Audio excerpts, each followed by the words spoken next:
I don't care how low you've fallen. I don't care how dark it looks. I don't care if you've lost your job, your family, your mind. Listen to me. God has not forgotten you. You see pain? And God sees preparation.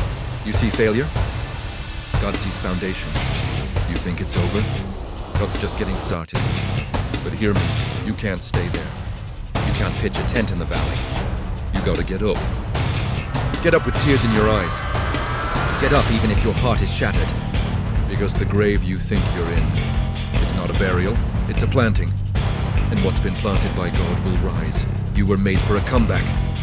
Let's go! Let me tell you something real today. Life has a way of breaking you down. It has a way of stripping everything you thought was solid. You can go from confident to crushed, from powerful to paralyzed, from standing tall to flat on your back. And when you hit rock bottom, that's when the enemy starts whispering, "You're done. You're finished. You'll never get back up again." But let me tell you what I've learned, and I need you to feel this deep in your soul. Rock bottom is not your resting place.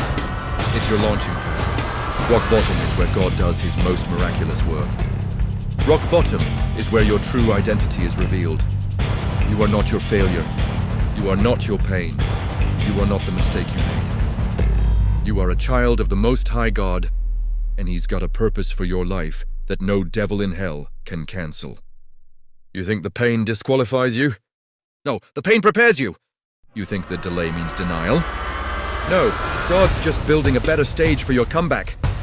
You think being overlooked means you're forgotten? Let me remind you, God doesn't forget his children. He doesn't abandon his own. He's not pacing heaven wondering what to do with you. He's already written your story, and this chapter right here, this one filled with struggle, wars, tears, and sleepless nights, it's not the ending. It's the turning point. I've been there, broke, hopeless, lost, questioning if God even saw me anymore, questioning if there was even a reason to keep breathing. But guess what? The moment I turned to him, I mean truly turned, not out of tradition, but out of desperation, he met me right there in my mess. Not once I cleaned it up, not once I proved myself. Right there in my mess, God said, "Son, I see you. I never took my eyes off you.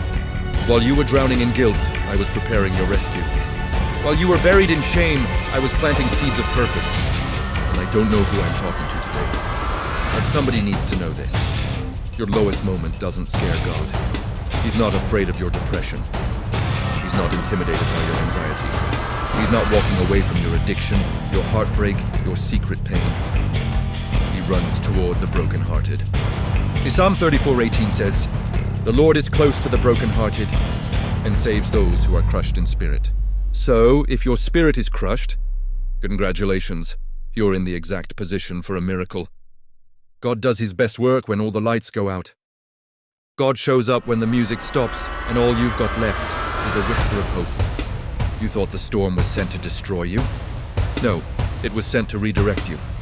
You thought losing that relationship was the end? No, it was God's protection. You thought the job loss meant you were cursed? No, it was the detour to your calling. See, God is in the business of comebacks. You think he just parted the sea and healed the blind. No, he restores the broken. He takes ashes and brings beauty. He takes mourning and gives joy. He takes the rejected, the messed up, the flawed, and says, "I can use that." But here's the deal. You can't just lie there. You can't stay in the pit and expect deliverance to just magically pull you up. You gotta cry out.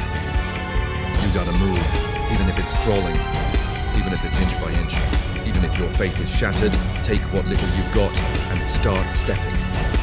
The enemy wants you stuck. He wants you so ashamed of your past that you forfeit your future. But God is saying, "My grace is bigger than your guilt. My mercy is deeper than your mistakes.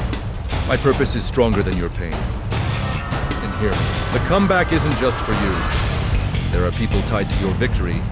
There are souls waiting on the other side of your healing. Your comeback is somebody else's survival guide. That's why quitting isn't an option. Look at Joseph. Betrayed, abandoned, thrown in a pit, falsely accused, imprisoned. But what did he say in Genesis 50:20? You meant it for evil, but God meant it for good. That's your story too. What was meant to destroy you will be the very thing God uses to elevate you.